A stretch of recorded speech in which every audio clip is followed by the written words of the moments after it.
आज हमारे अलंकार की दूसरी क्लास है और पहली क्लास में हमने जो अलंकार का एक भाग था यानी हमने शब्द अलंकार को पढ़ लिया है। आज हम अर्थ अलंकार को पढ़ेंगे। अलंकार के वैसे 3 भाग होते हैं लेकिन मुख्य रूप से 2 होते हैं और 2 ही एग्जाम में पूछे जाते हैं, एक शब्द अलंकार और एक अर्थ अलंकार। जो हमने शब्द अलंकार पढ़ा था उसके 3 भेद पढ़े थे, एक अनुप्रास अलंकार और एक यमक अलंकार और श्लेष अलंकार। अनुप्रास अलंकार में क्या होता है, वर्णों की आवृत्ति होती है, एक वर्ण कई बार आता है। और यमक अलंकार में शब्दों की आवृत्ति होती है, शब्द 1 से 2 बार आता है यानी 1 से ज्यादा बार आता है लेकिन हर बार अपने अलग अर्थ में आता है।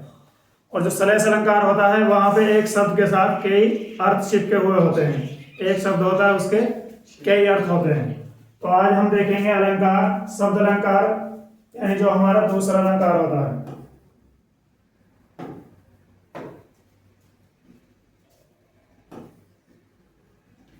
ये क्या है, ये हमारा अर्थ अलंकार है। तो अर्थ अलंकार में बहुत सारे अलंकार हैं लेकिन हम उनमें से जो हमारे लिए जरूरी हैं, जो एग्जाम में ज्यादा बार पूछे जाते हैं, उनको पढ़ेंगे। सबसे पहले देखते हैं हम उपमा अलंकार। सबसे पहला उपमा अलंकार। उपमा अलंकार में क्या होता है,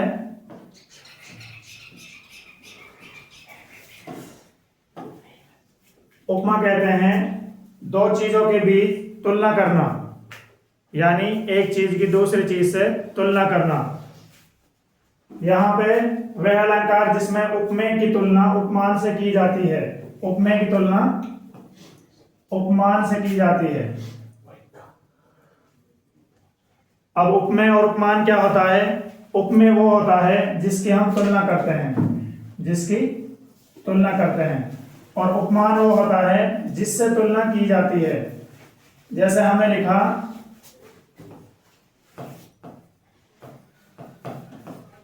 चांद सा चेहरा,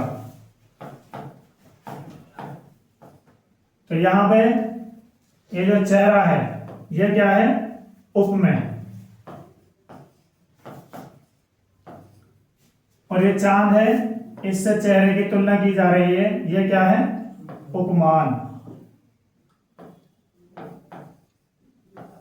यह उपमान है।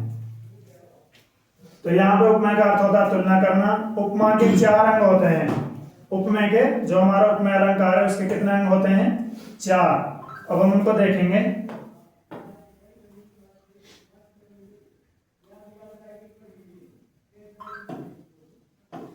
चार अंग कौन कौन से होते हैं, सबसे पहले होता है उपमेय। उपमेय किसे कहते हैं, जिसकी तुलना की जाती है। जैसा अभी हमने देखा था,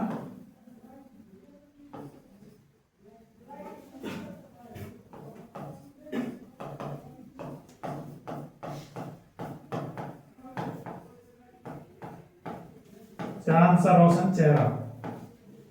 यहां पे देखो, यहां पे उपमेय क्या है, इसमें उपमेय कहते हैं जिसकी तुलना की जाती है।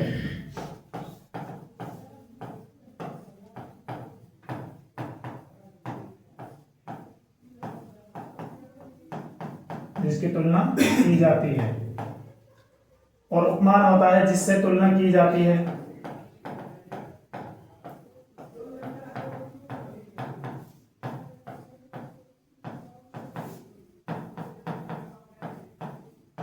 की जाती है। एक होता है वाचक शब्द। वाचक कहते हैं बताने वाला। वाचक किसे कहते हैं, बताने वाला।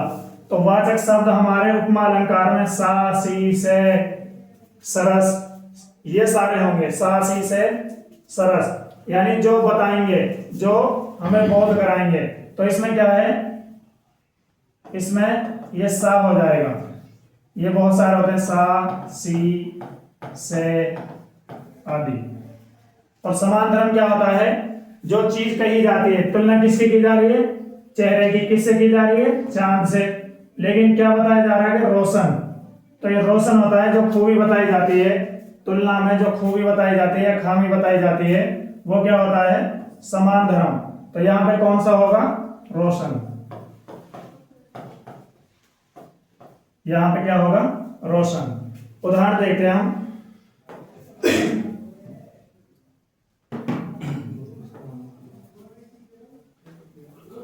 यहां पे देखते हैं सबसे पहले, यहां पे लिखा झील सी गहरी आंखें, झील सी गहरी आंखें। तो यहां पे हमने देखा आंखें क्या हैं? उपमेय, यानी इनकी तुलना की जा रही है।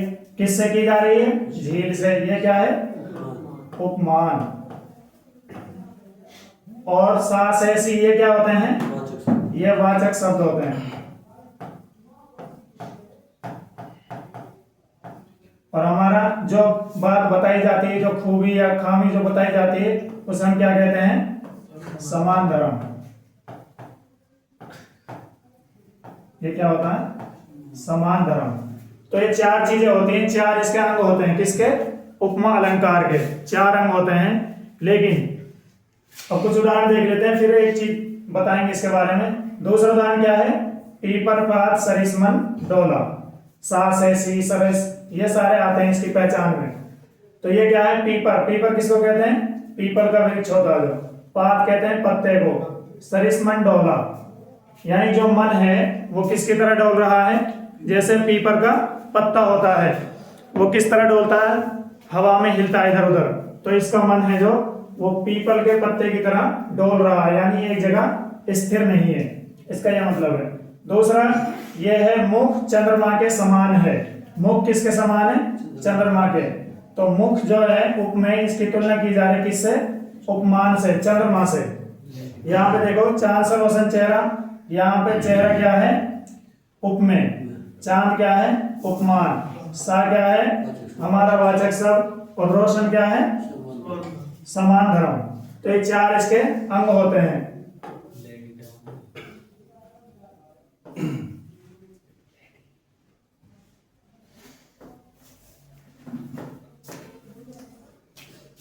और इसके कुछ उदाहरण ये हैं। यहां पे देखते हैं, पहाड़ सा बड़ा दुख, सुनील शबनम से सुंदर है।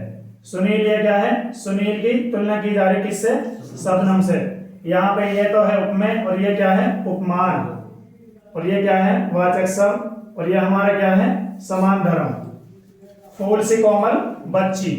तो यहाँ पे क्या होता है? एक चीज की तुलना दूसरी चीज से की जाती है। जिसकी तुलना की जाती है वह उपमेय कहलाता है, जिससे तुलना की जाती है वह उपमान कहलाता है। लेकिन इसके भेद होते हैं, उपमा के कुछ भेद होते हैं। कितने भेद होते हैं? यहाँ पे देखो दो भेद होते हैं इसके। एक होता है पूर्ण उपमा। पूर्ण उपमा में क्या होता है?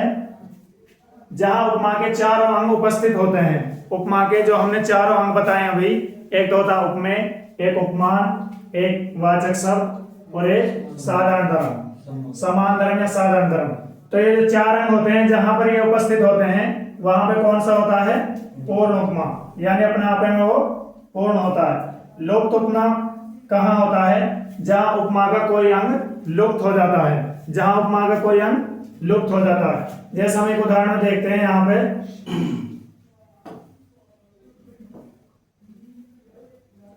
यहां पे देखो, ये जो हमारा ये उदाहरण है, इसको देखो। मुख चंद्रमा के समान है। यहां पे मुख क्या है? ये उपमेय है। चंद्रमा क्या है? उपमान है। के समान, के समान क्या हो जाएगा यहां पे? वाचक शब्द, वाचक शब्द। अब यहां पे क्या छूट गया? समान धर्म नहीं है इसमें। क्या नहीं है? समान धर्म नहीं है। तो ये किसका उदाहरण है? लुप्त उपमा का। किसका उदाहरण है? लुप्त उपमा का, क्योंकि यहाँ पे हमारा समान धर्म नहीं है। जैसे हमने यहाँ देखा, चांद सा रोशन चेहरा या झील जैसी गहरी आंखें, यहाँ पे ये उपमेय है, ये उपमान है, ये उपमेय है, ये वाचक शब्द है, और ये क्या है? समान धर्म। यहाँ चारों इसके अंग मौजूद हैं। लेकिन जहां एक भी अंग मौजूद ना हो, चार में से एक भी कम हो, वहां कौन सा होता है? लुप्त उपमा। ये इसके भेद हो गए। अब हमारा दूसरा अलंकार कौन सा है? रूपक अलंकार। रूपक अलंकार को देखते हैं। जब उपमेय क्या होता है? जिसकी तुलना की जाती है। उपमान जिससे तुलना की जाती है। जब उपमेय और उपमान को एक योजक चिन्ह ये होता है, हाइफन कहते हैं जिसे, द्वारा जोड़ दिया जाता है। यानी उपमेय और उपमान के बीच में यहाँ पे एक हमें योजक चिन्ह देखने को मिलता है। जब उपमेय और उपमान को एक कर दिया जाए, यानी उपमेय और उपमान को एक ही कर दिया जाता है इसमें। जब उपमेय को ही उपमान मान लिया जाए, ये सारी इसकी परिभाषाएं हैं। जब उपमेय को ही क्या मान लिया जाए? उपमान मान लिया जाए। अब इसके हम कुछ उदाहरण देखते हैं।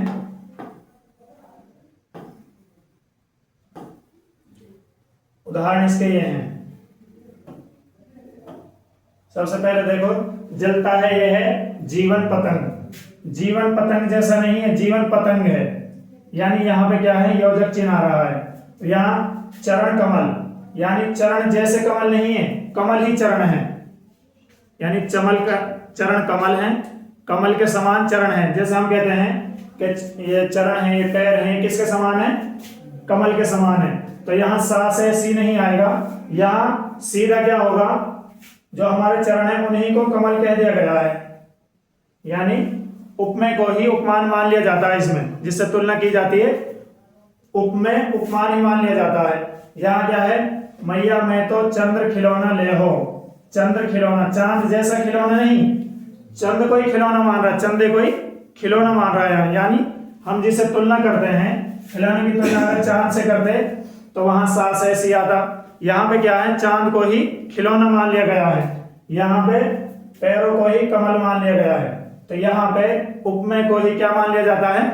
उपमान। तो ये इसके उदाहरण है। अगला हम देखते हैं, तीसरा हमारा उत्प्रेक्षा अलंकार। उत्प्रेक्षा अलंकार में क्या होता है? उपमेय और उपमान में समानता के कारण एक होने की संभावना की जाए। पहचान क्या है इनकी? जहां पे ये उत्प्रेक्षा अलंकार होगा वहां पे ये सब जरूर मिलेंगे। मानो, मनु, मनहु, जानो, जनु, जनहु या जानहु, ये सारी इसकी पहचान है। ये जहां हमें मिल जाए वहां हमें आंख मीच कर कौन सा वो लगा देना है? उत्प्रेक्षा अलंकार। अब हम इसके कुछ उदाहरण देखते हैं। जैसे सिर फट गया उसका वही मानो, ये क्या है? पहचान। मानो अरुण रंग का घड़ा हो। अरुण कहते हैं लाल को। अरुण किसे कहते हैं? लाल। यानी उसका सिर फट गया, मानो यानी ऐसा लगा, मानो या जानो क्या? अरुण लाल रंग का घड़ा हो। जो उसका सर फटा हुआ था वो किसके समान लगा? लाल रंग के घड़े के समान। दूसरा देखो, कहती हुई उत्तरा के नेत्र जल से भर गए, हिम के कणों से पूर्ण मानो, ये हमारी पहचान है। मानो हो गए पंकज ने, यानी नेत्र जो वो आंसू से इस तरह भर गए जैसे हमारे पंकज किसे कहते हैं? कमल को। और हिम के कण, यानी जैसे हिम के कण हमारे कमल के पत्ते पर आकर गिर जाते हैं, ऐसे ही किसके? उत्तरा के जो नेत्र थे वो आंसुओं से इस तरह लग रहे थे जैसे मानो कमल के पत्तों पर हिम के कण गिर गए हों। तो यहाँ पे मानो, जानो, मनो, जनो, ये सारी इनकी पहचान होती है। आगे देखो, बड़ा ताड़ को पेड़ ये है, चूमन को आकाश, यानी यह, यानी मानो, जानो, यह सब सारे इसलिए आते हैं कि ऐसा लग रहा था जैसे आकाश को ये चूमने वाले हों। पेड़ इतने लंबे हो गए कि ये ऐसा जानो, मानो कि ये आकाश को चूमने वाले हैं। आगे देखो ये उदाहरण,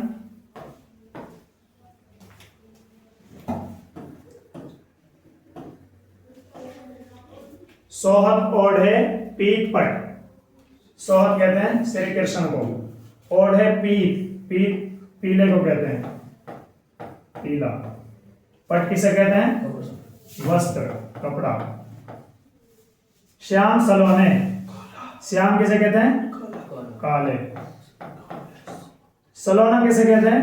सलोना उसे कहते हैं जिसे देखने से मन ना भरे, यानी अब की बार देखा सुंदर लगा, दूसरी बार देखा और ज्यादा सुंदर लगा, तीसरी बार देखा पिछली बार से और ज्यादा सुंदर लगा, उसको कहते हैं सलोना। और गात किसे कहते हैं? शरीर। मनहु, ये क्या है? पहचान। जानो, जनहु, मनहु, मानो, ये सारी इसकी पहचान है। नीलमणि शैल पर आतप परियो प्रभात, ये इसका मतलब ये है सोहत ओढ़े पीत, जो श्री कृष्ण ने पीले कपड़े ओढ़ रखे हैं, उनसे वो किस तरह लग रहा है?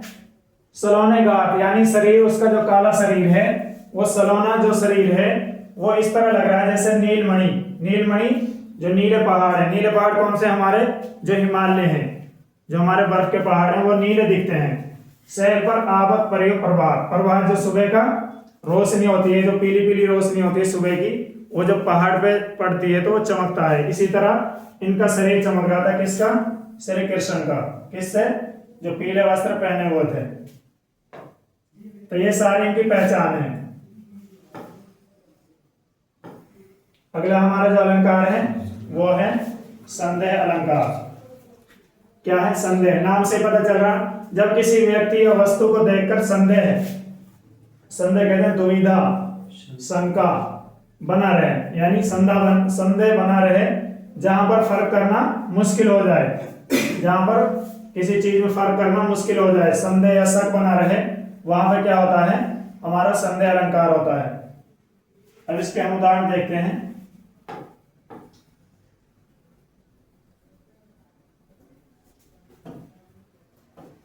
यहां पे देखो, यह काया है, यह शेष उसी की छाया है। यह काया किसे कहते हैं? शरीर। ये शरीर है, यह शेष सिर्फ उसी की छाया है। यहाँ क्या है? संदेह बना हुआ है, यहाँ पे भ्रम की स्थिति है। यहाँ पे यह काया है या शरीर है या सिर्फ उसकी छाया है। तो इसमें क्या है? संदेह है। इसमें इनके बीच में फर्क करना मुश्किल हो रहा है। यहाँ पे देखो, सारी बीच नारी है कि नारी बीच सारी है? सारी के बीच में नारी है या फिर नारी के बीच में सारी है? यहाँ पे इसका यानी संदेह बना हुआ है, मुश्किल है फर्क करना। ये उसकी बूंदें हैं, यहाँ क्या है? ओस होता है, ओस की बूंदें हैं या मंजिल मोती है। जैसे मोती बूंद, ओस की और शबनम की बूंदें होती हैं, वो चमकती हैं, तो उनको देखकर क्या कह रहे हैं? ये ओस की बूंदें हैं या फिर मंजिल मोती हैं, मोती की तरह वो दिख रही हैं। तो यहाँ पे क्या बना हुआ है? संदेह। तो ये हमारा कौन सा अलंकार होगा? संदेह अलंकार। इससे आगे हम देखते हैं भ्रांतिमान अलंकार। यहाँ पे क्या होता है? जहां किसी वस्तु को देखकर अन्य वस्तु होने का भ्रम हो, वहां पे तो फर्क करना मुश्किल होता है। यहाँ पे एक वस्तु में दूसरी वस्तु का भ्रम होता है। एक वस्तु को देखकर दूसरी वस्तु समझा जाता है कि ये वो होगी। तो यहाँ पे अन्य वस्तु का भ्रम होता है एक वस्तु में। यहाँ उपमान में उपमेय की निश्चयात्मकता स्थिति, यानी उपमान में उपमेय की स्थिति समझ ली जाती है कि ये वो होगी। अब देखो, इसको उदाहरण देखते हैं हम। संदेह में भ्रांति में यह फर्क है। संदेह में क्या होता है?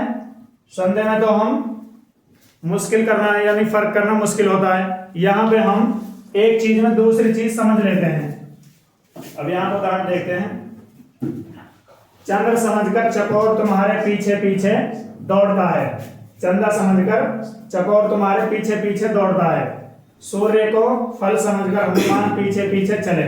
सूर्य को क्या समझकर? फल समझकर उसके पीछे चल दिए। तो इसमें क्या है? भ्रांति हो रही है, उसे है वो कोई और चीज, उसे समझा कुछ और जा रहा है। यहाँ पे देखो, नाक का मोती अधर की काती से, बीज दाढ़ी का समझकर भ्रांति से। यहाँ पे क्या होता है? नाक का मोती होता है, नाक के ऊपर जो बिंदी लगी होती है नाक के ऊपर, उसको बीज दाढ़ी, दाढ़ी क्या होता है? अनार। क्या होता है? अनार। इसमें क्या होता है कि जब हम इसको पढ़ते हैं तो एक तोता होता है, वो ऊपर आसमान से देखता है कि एक स्त्री के जो नाक का बिंदी होता है वो उसकी गुलाबी होठों की वजह से इस तरह चमकता है जैसे अनार का बीज। फिर वो क्या कहता है? वो भ्रांति में आ जाता है ऊपर से ऊपर से देखता है और जो इस तरह की नाक होती है वो उसे तोते के समान लगती है। किसके समान? तोते की तरह। तो वो कहता है ये तोता इसके ऊपर बैठा है और ये इसके ऊपर क्या है? अनार का बीज रखा हुआ है। वो भ्रांति में पड़ जाता है। तो वहां से लाइनें ली गई हैं। तो वो क्या समझ रहा है? जो बिंदी है उसको दाड़िम का बीज यानी अनार का दाना। तो यहां पे एक चीज को दूसरी चीज समझ लिया जाता है। आगे हम देखते हैं विभावना अलंकार। इसमें क्या होता है? कारण के अभाव में, कारण के कमी में, अभाव कहते हैं कमी को, कार्य उत्पत्ति का चमत्कार यानी बिना कारण के कार्य होना। यानी जो हमारा काम होता है वो बिना किसी साधन के होता है, बिना माध्यम या साधन के कार्य होता है। अब उदाहरण से इसको समझते हैं किस तरह होता है। जैसे यहां पे इसके कुछ उदाहरण है। बिनु पद चले सुने बिनु कहना, कर बिनु कर्म करे विधि नाना। यहां पे क्या है? पद किसे कहते हैं? पैर को। किसे कहते हैं? पैर। क्या हो रहा? पैर के पद यानी बिनु पद, पैर के बिना चले, चला नहीं जाता बगैर पैर के। लेकिन यहां पे क्या है? बिना पैर चले। सुने बिनु काना, काना कान, बगैर कान के सुन रहा है। और यहां पे कर किसे कहते हैं? हाथ। कर बिनु कर्म करे, हाथ के बिना काम करे। तो यहां पे ऐसे हो आएंगे कि बिन कान के सुनना, बिन पैर के चलना, बिन हाथ के काम करना, यानी साधन के अभाव में भी कार्य होता हुआ नजर आएगा। तो ये यहां से हम इसको पहचान लेंगे। दूसरे इसमें देखो, बिन पानी बिन साबुन निर्मल करे सुभाए। ये रहीम के दोहे में से लिया गया है। वो कहते हैं कि जो तुम्हारे निंदक साथी होते हैं, जो मित्र होते हैं, जो तुम्हारी निंदा करते हैं, उनको अपने पास रखना चाहिए हमें। वो क्या करते हैं कि हमारी कमियों को बताते हैं और हमें अच्छे रास्ते की तरफ मोड़ते हैं, मोड़ने की कोशिश करते हैं। वो हमें बुरे लगते हैं लेकिन वो हमारी फायदे की बातें बताते हैं, जो हमारी कमियों को बताते हैं, जो हमारी निंदा करते हैं। वो कैसे दोस्त होते हैं कि बिन पानी बिन साबुन निर्मल करे सुभाए, यानी बगैर पानी के और बगैर साबुन के वो हमारे सुभाए किसको कहते हैं? स्वभाव। सुभाए कहते हैं स्वभाव को, यानी वो हमारे स्वभाव को बिना पानी के और बिना साबुन के अच्छा साफ कर देते हैं। कौन? जो निंदक साथी होते हैं, जो हमारी कमियों को हमें बताते हैं। तो एक इसके उदाहरण है, ये इसके उदाहरण है कुछ जहां पे बगैर माध्यम के कार्य होता हुआ दिखाई दे। अब अगला देखते हैं हम। यह है मानवीकरण अलंकार। मानवीकरण अलंकार यहां पे क्या होता है? जहां पर निर्जीव को सजीव की तरह पेश किया जाता है, यानी जो हमारी प्राकृतिक वस्तुएं होती हैं जैसे पेड़ पौधे, बादल, नदी वगैरह, तो इनमें मानव के गुण दिखाए जाते हैं, यानी इंसानों के गुण, जैसे हंसना, रोना, गुनगुनाना, ये सारे गुण इनमें दिखाए जाते हैं। किनमें? जो हमारी प्राकृतिक वस्तुएं होती हैं। अब हम उदाहरण देखते हैं इसके।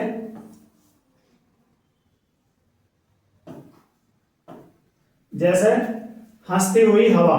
हवा हंसती नहीं है, लेकिन यहां पे ऐसा दिखाया जाएगा हंसती हुई हवा। और यहां पे ये देखो, यमुना जी गुनगुना रही है। पानी की आवाज होती है, क्या कह देते हैं?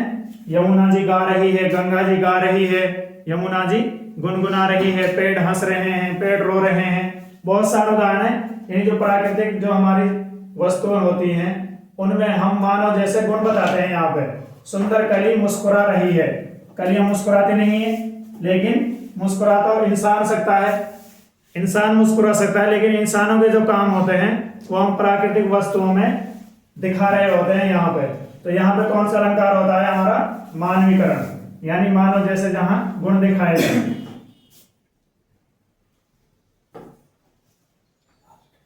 अगला हमारा अतिशयोक्ति। अतिशयोक्ति में क्या होता है?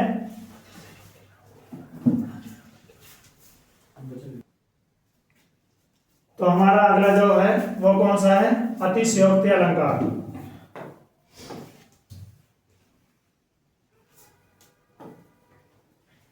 यह है अतिशयोक्ति अलंकार। यहाँ पे क्या होता है, यहाँ पे बढ़ा चढ़ा के बात बताई जाती है, बात होती कम है लेकिन उनको बढ़ा चढ़ाकर बहुत बताया जाता है।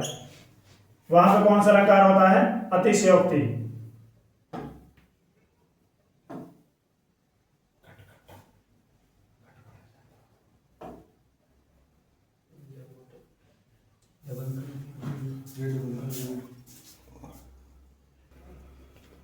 तो ये हमारा कौन सा अलंकार है, अतिशयोक्ति अलंकार। यहाँ पे क्या होता है, यहाँ पे बातें बढ़ा चढ़ाकर बताई जाती है, जहां बात को बढ़ा चढ़ाकर पेश किया जाए, यानी बढ़ा चढ़ाकर पेश किया जाए। उदाहरण देखते हैं हम, यहाँ पे देखो, हनुमान की पूंछ में लगन पाई आग, लंका सगरी जल गई, गए निशाचर भाग। यानी हनुमान की पहुंच में, हनुमान की पहुंच तो पूरी भी नहीं जल पाई, और क्या हो गया, इतने में उसने पूरी लंका को जला दिया। और वहां से जो निशाचर, इनको राक्षस भी कहते हैं, ये सारे भाग गए। तो यहाँ पे बढ़ा चढ़ाकर बातें बताई गई हैं, वरना पूंछ तो छोटी सी होती है, जल जाती है, लेकिन वो पूरी जल ना पाई, पूरी लंका जल गई। देखो यहाँ पे, देख लो साकेत नगरी यही स्वर्ग में मिलने गगन में जा रही है। साकेत नगरी किसे कहते हैं, अयोध्या को। किसको, अयोध्या को। यानी स्वर्ग में मिलने जा रही है, गगन में जा रही है, यानी इतनी सुंदर है, जैसे स्वर्ग होता है ना, उसी की तरह दिखने जा रही है, उसी की तरह दिख रही है, उसमें मिलने जा रही है। तो यहाँ पर उसको बढ़ा चढ़ाकर पेश किया गया है। आगे यहाँ पे देखते हैं हम,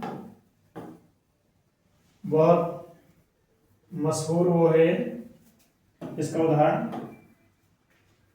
आगे, नदी बड़ी अपार, घोड़ा कैसे उतरे पार, राणा ने सोचा इस पार, तब तक चेतक था उस पार। ये क्या है, चेतक। चेतक उसका घोड़ा, यानी आगे नदी बहुत बड़ी है, अपार है, और घोड़ा कैसे उतरे पार, वो सोच रहे हैं। कौन, जो राणा, महाराणा प्रताप है, वो सोच रहे हैं घोड़ा किस तरह पार उतरे। राणा ने इतने सोचा ही था, क्या हुआ इतने, तब तक चेतक था उस पार, यानी वो छलांग मार के चला गया। जितनी देर में उसने सोचा, उतनी देर में वो नदी को पार करके चला गया। तो यहाँ पे हर चीज को बढ़ा चढ़ाकर बताया जाता है, तो वहां पे हमारा अतिशयोक्ति अलंकार होता है। अब हमारा ये लास्ट अलंकार है, ये कौन सा है, प्रतीप अलंकार। ये है प्रतीप अलंकार। प्रतीप कहते हैं उल्टे को, किसको, उल्टे को। यह उपमा अलंकार का उल्टा होता है, किसका, उपमा का। उपमा में हमने देखा था कि एक चीज की तुलना दूसरी चीज से की जाती है, यानी जैसे हमने वहां देखा था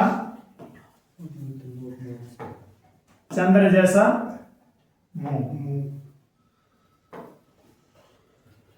या फिर जैसे चंदन जैसी काया, चंदन जैसी काया। काया कहते हैं शरीर को, चंदन का जो वृक्ष होता है उसकी जैसी काया, खुशबूदार। तो यहाँ पे देखो, यहाँ पे तो हमने जो काया है, जो शरीर है, ये इसमें उपमेय होता है, उपमेय होता है, ये उपमेय होता है। और ये चंदन क्या है, उपमान। ये जैसी वाचक शब्द है। और ये हमारा लुप्त उपमा है, इसमें क्या नहीं है, समान धर्म नहीं है। तो यहाँ पे देखो, यहाँ पे तो उपमेय की तुलना उपमान से की जाती है, लेकिन यहाँ पे इसका उल्टा हो जाता है। चंद्रमा मुख के समान सुंदर है, चंद्रमा मुख के समान सुंदर है, यानी मुख चंद्रमा के समान सुंदर होना चाहिए था उपमेय में तो, यानी जो मुख होता है, चेहरा होता है, वो उपमेय होता है, और उसकी तुलना चांद यानी उपमान से की जाती है। लेकिन यहाँ पे उल्टा हो रहा है, चंद्रमा की तुलना किससे कर रहे हैं, मुख से। तो यहाँ ये क्या हो गया, ये तो उपमान हो गया मुख, और ये उपमेय हो गया, यानी उपमेय का उल्टा होता। तो जो हमारा उपमा अलंकार होता है उसका ये बिल्कुल उल्टा होता है, बस ये हमें देखना। यहाँ पे देखो, नेत्र के समान सुंदर, नेत्र के समान सुंदर कमल है, कमाल नहीं कमल है, ये कमल है। तो कमल की तुलना हम नेत्र से कर रहे हैं यहाँ पे, यानी उल्टा हो रहा है। तो ये जो हमारा प्रतीप अलंकार होता है, यहाँ पे हमें देखना है कि जो हमारा उपमेय अलंकार होता है उसमें उपमान बड़ा होता है, उपमेय छोटा होता है, उससे तुलना की जाती है, इसमें उसका उल्टा होता है। तो ये हमारे अलंकार थे, जितने जरूरी थे वो हमने इसमें कवर कर लिए। इससे अलावा इसके बाहर कुछ नहीं आता, इनको हमने सही तरीके से करना है और इसके नोट्स बनाने हैं। फिर हमें ढेर सारी प्रैक्टिस करनी है, एग्जाम्पल उदाहरण किताबों में होते हैं, इनको हम नोट्स बना लें, फिर हम एग्जाम्पल उठाएं किसी भी किताब से और करके देखें। तो वहां पे जो भी यहाँ बताया गया है उन बातों को ध्यान में रखकर करें। तो इसमें और एक